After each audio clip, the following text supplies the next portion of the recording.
Le 24 novembre dernier, le président égyptien par intérim promulguait une loi encadrant le droit de rassemblement dans l'espace public. Depuis, tout rassemblement n'ayant pas obtenu l'aval des autorités est interdit en Égypte. La loi en question oblige les organisateurs à informer les autorités de leur manifestation au moins 24 heures avant sa tenue.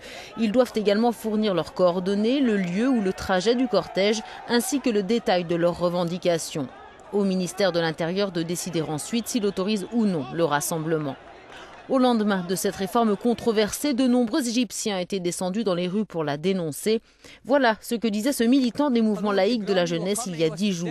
C'est une loi criminelle, répressive, tyrannique et idiote. Un pouvoir qui pense gouverner un pays de façon aussi ridicule et après 3 soulèvements révolutionnaires est un pouvoir qui ne mérite pas de gouverner, ni même d'exister. Aujourd'hui, Ahmed Douma a été arrêté au Caire. La police l'accuse d'avoir organisé des manifestations illégales. Il s'agit de la 3e arrestation de ce type en une semaine. Les ONG reprochent au gouvernement de vouloir revenir sur les acquis de la révolution populaire.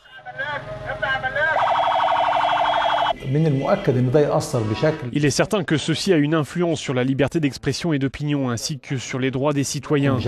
Cela veut dire que le ministère de l'Intérieur a des pouvoirs très larges et que si l'on abuse, nous reviendrons à un État policier comme auparavant.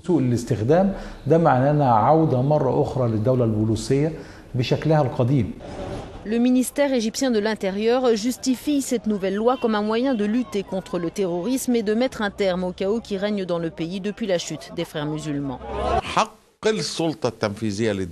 L'État a le droit de protéger ses institutions ainsi que ceux qui participent à des manifestations légales en prenant en considération le fait que l'on doit distinguer manifestation, grève, occupation de bâtiments publics et sabotage.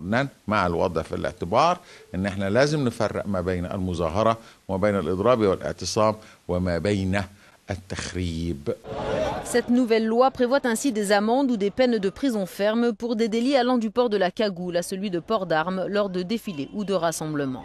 La nouvelle loi contre les manifestations place une fois de plus le ministre de l'Intérieur face aux forces révolutionnaires que constituent les mouvements libéraux et laïcs. Il les pousse ainsi à ne plus soutenir le gouvernement, ce qui donne une nouvelle chance aux islamistes de rallier à leur cause. Mohamed Cheikh Ibrahim, Euronews, Al Qahira.